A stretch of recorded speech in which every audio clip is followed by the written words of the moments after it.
السلام علیکم ورحمۃ اللہ وبرکاتہ۔ اعوذ باللہ من الشیطان الرجیم، بسم اللہ الرحمن الرحیم۔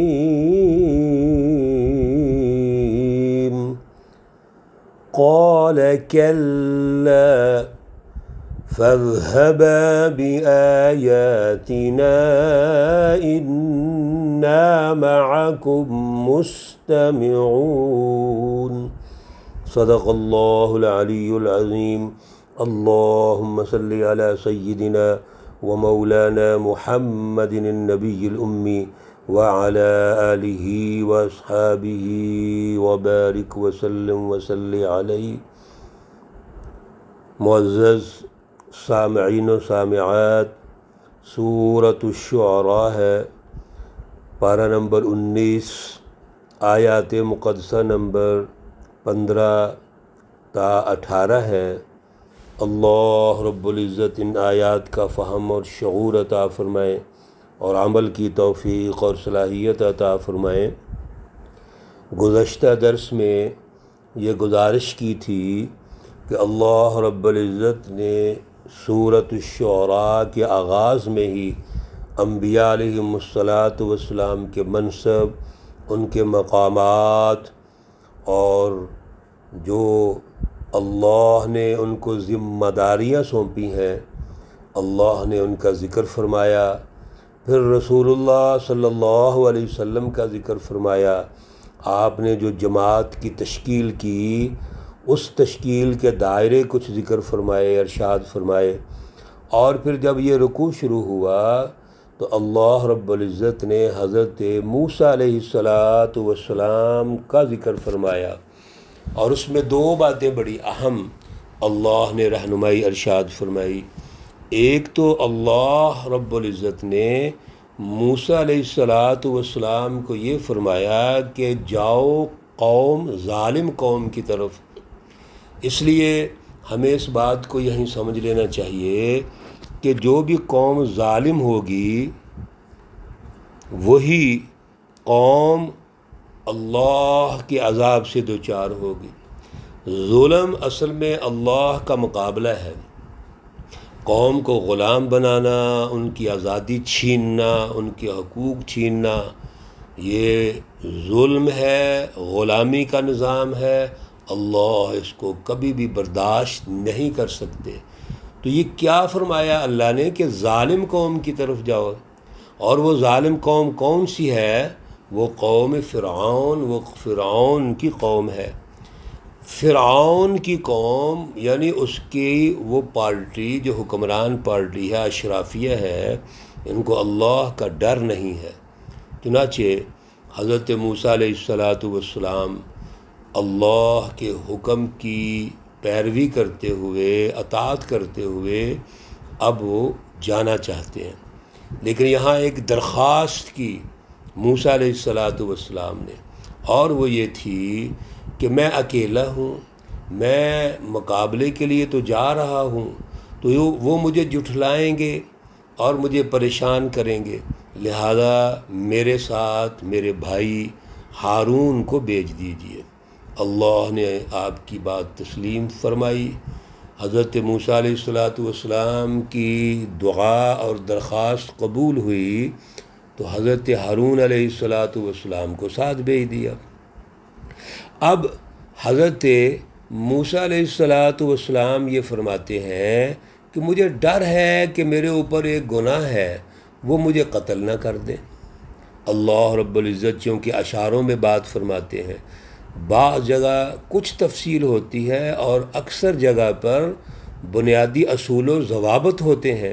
چنانچہ اللہ فرماتے ہیں قال کلا، فرمایا کبھی نہیں، یعنی یہ کیسے ہو سکتا ہے؟ فاذهبا، پس جاؤ تم دونوں، اور یہاں پر دونوں کو حکم ہوا، حضرت موسیٰ اور حضرت ہارون علیہ السلام کو، بآیاتنا، ہماری نشانیاں لے کے جاؤ، انا معکم، بے شک ہم تمہارے ساتھ ہیں، مستمعون، سنتے ہیں۔ دو باتیں یہاں پہ اللہ نے ارشاد فرمائیں، ایک تو آپ دونوں جائیں، اور کیسے جائیں؟ دلائل لے کے جائیں، نشانیاں لے کے جائیں، معجزات اللہ نے دیے ہیں وہ لے کے جائیں، اور یہ نشانیاں جو اللہ کی طرف سے ہیں ان کو تو اللہ نے دیا ہے، لہذا ان کو کون رد کر سکتا ہے؟ اور دوسری بات یہ ارشاد فرمائی اللہ نے کہ بے شک ہم تمہارے ساتھ ہیں، یعنی آپ کو تو کسی پریشانی کی ضرورت ہی نہیں ہے، اللہ ساتھ ہے، اللہ کا تدبیری نظام ساتھ ہے۔ اس کا مطلب کیا ہے؟ آپ اپنی ذمہ داری پوری کیجئے، اللہ نے جو ڈیوٹی سونپی ہے وہ پوری کیجئے، جماعت تشکیل دیجئے، آگے بڑھیے، اللہ کے حکم کے مطابق چلیے، اور اللہ آپ کے ساتھ ہیں، اللہ کا مشورہ بھی ساتھ ہے، اللہ کی مدد بھی ساتھ ہے، اللہ کبھی بھی آپ کو تنہا نہیں چھوڑیں گے۔ فَأْتِيَا فِرْعَوْنَ، سو جاؤ فرعون کے پاس، فَقُولَا، اور کہو، اِنَّا، بے شک ہم، رسول ہے رب العالمین، جو تمام جہانوں کا پروردگار ہے۔ ہم ایک پیغام لے کے آئے ہیں، اور وہ پیغام کس کا ہے؟ وہ رب العالمین کا پیغام ہے۔ ہمیں اس رب العالمین نے بھیجا ہے، جو دو جہانوں کا مالک ہے، جو کائنات کا رب اور مالک ہے، اس نے ہمیں بھیجا ہے، اور اس کا ایک پیغام ہے جو ہم آپ کی طرف لے کے آئے ہیں۔ یہ فرعون کے پاس جاؤ۔ یہاں سے یہ بھی واضح ہو گیا کہ اصل میں جو لیڈر ہوتا ہے ظالم جماعتوں کا، حزب الشیاطین کے جو لیڈر ہوتے ہیں، اصل میں مکالمہ تو اس کے ساتھ ہے، اس نے تو غلام بنایا ہوا ہے، اسی نے آگے اپنی ایک پارٹی پیدا کی ہوتی ہے جو اشرافیہ کی پارٹی ہے، ایک مافیا ہے جو اس نے پیدا کیا ہوتا ہے۔ تو جاؤ فرعون کی طرف، ان ارسل معنا بنی اسرائیل، آپ نے فرعون کو کیا کہنا ہے جا کے؟ یہ کہنا ہے، اور یہ جملہ بھی سمجھنے کی ضرورت ہے، ان ارسل، یہ کہ بھیج دے، معنا، ہمارے ساتھ، بنی اسرائیل کو ہمارے ساتھ بھیج دو، یعنی آپ نے بنی اسرائیل کو غلام بنایا ہوا ہے، ان کو آزادی دے دو۔ اس غلامی سے آزادی کی طرف حضرت موسیٰ اور حضرت ہارون علیہم السلام دعوت دے رہے ہیں، ظلم سے نکالنے کی دعوت دے رہے ہیں۔ اس لیے حضرت موسیٰ علیہ السلام اور حضرت ہارون بنی اسرائیل کی آزادی کی بات کر رہے ہیں۔ تو جب بھی کسی ظالم حکمران سے گفتگو ہوتی ہے تو اس کا پہلا جو درجہ ہوتا ہے، پہلی سطح ہوتی ہے، وہ غلامی سے آزادی ہوتی ہے۔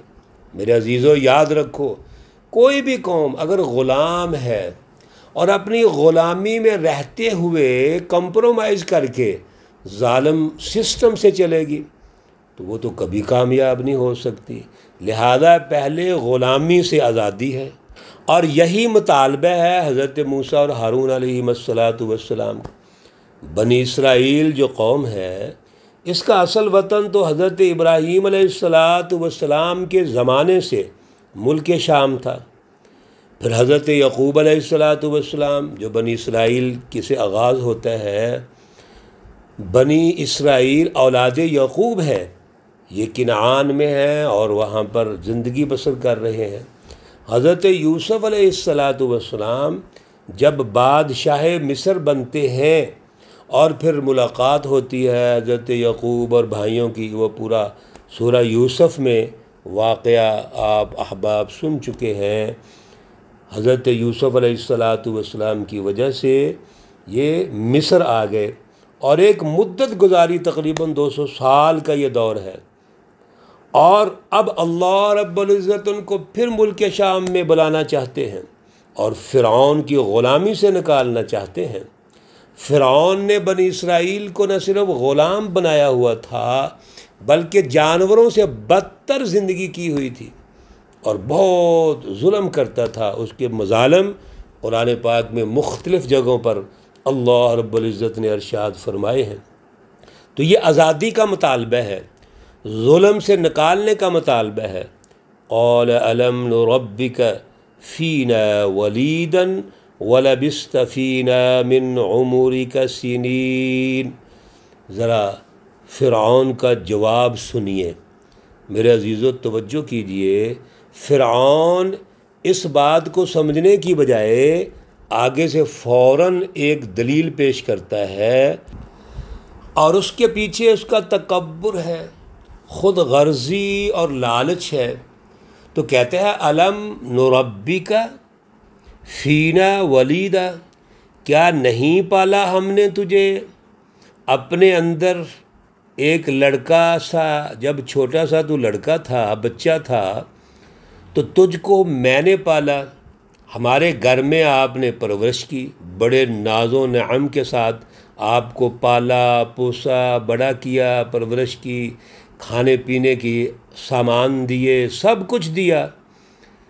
تو آپ ایک چھوٹے سے بچے ہو کر جو ہمارے سامنے پلے بڑے ہوئے، آج تم بزرگ بن بیٹھے ہو اور ہمارا مقابلہ کرنا چاہتے ہو۔ وَلَبِسْتَ فِينَا، اور تو ٹھہرا رہا ہمارے اندر، من عمرک سنین، ایک لمبی عمر آپ ہمارے اندر ٹھہرے ہو۔ تو آپ نے جو ہمارے اندر اتنا لمبا عرصہ گزارا ہے، اس وقت کبھی ایسی بات نہیں کی تھی۔ چنانچہ اس نے تانا زنی شروع کر دی، اپنے احسانات جو اس نے کیے تھے وہ جتلانا شروع کر دیے۔ میرے عزیزو، یہ احسانات وہ جتلاتا ہے جو تنگ نظر ہوتا ہے، جس کا دل بھی تنگ، سوچ بھی تنگ، اور وہ تو اپنے آپ کو خدا سمجھتا ہے، لیکن اگر اس نے چھوٹا سا احسان کر دیا ہے اس کو جتلا رہا ہے۔ حالانکہ اس کا جو معمول تھا وہ تو یہ تھا فرعون کا، جب بھی کوئی بچہ پیدا ہوتا تھا وہ اس کو قتل کر دیتا تھا۔ یذبحون ابناءہم ویستحیون نساءہم، بچوں کو قتل کر دیتے تھے، بچیوں کو زندہ رکھتے تھے، اور یہ اس کا معمول تھا۔ 70,000 کے قریب بچے اس نے قتل کروا دیے، معصوم بچے۔ تو حضرت موسیٰ علیہ السلام کی پرورش تو اللہ نے کروانی تھی، کروائی، اور فرعون کے گھر سے کروائی، لیکن وہ یہ کہتا ہے کہ تمہاری یہ جرت کیسے ہو گئی کہ آپ ایک چھوٹے سے بچے تھے، آپ کی پرورش کی، آپ ایک عرصہ ہمارے پاس ٹھہرے ہو، اور آج ہمارے سامنے ہمارے مقابلے کے لیے کھڑے ہو گئے ہو۔ یہ واقعہ جاری ہے، انشاءاللہ العزیز اس پر بات چیت ہوتی رہے گی۔ اللہ رب العزت ہمیں ان واقعات کو سمجھنے کی اور دور حاضر میں اس پر عمل کی توفیق عطا فرمائے۔ اسماء الحسنہ کے حوالے سے ہم نے پچھلے درس میں عرض کیا تھا، اور سورۃ الحشر کی آخری آیات وہ زبانی یاد ہو جائیں، بڑی اچھا ہے۔ بصورت دیگر اوپر سے دیکھ کے بھی پڑھ سکتے ہیں، اللہ کے نام ہیں بڑے خوبصورت، هو اللہ الذی لا الہ الا هو عالم الغیب والشہادہ هو الرحمن الرحیم۔ اور یہ 3 آیات ہیں جن کو میرے عزیزو آپ یاد کر لیجئے، اچھی بات ہے، ورنہ ناظرہ پڑھ کے اللہ سے دعائیں کیجئے، اللہ دعائیں قبول فرمائے گا۔ اللہ رب العزت تمام مرحومین و مرحومات کو جنت الفردوس میں اعلیٰ مقام عطا فرمائے۔ اللہ رب العزت تمام بیماروں کو شفائے کاملہ عاجلہ مستمرہ عطا فرمائے۔ ربنا تقبل منا انك انت السميع العليم وتب علينا انك انت التواب الرحيم، وصلى الله تعالى على النبي الأمي محمد وعلى آله وأصحابه أجمعين برحمتك يا أرحم الراحمين۔ السلام عليكم ورحمة الله وبركاته۔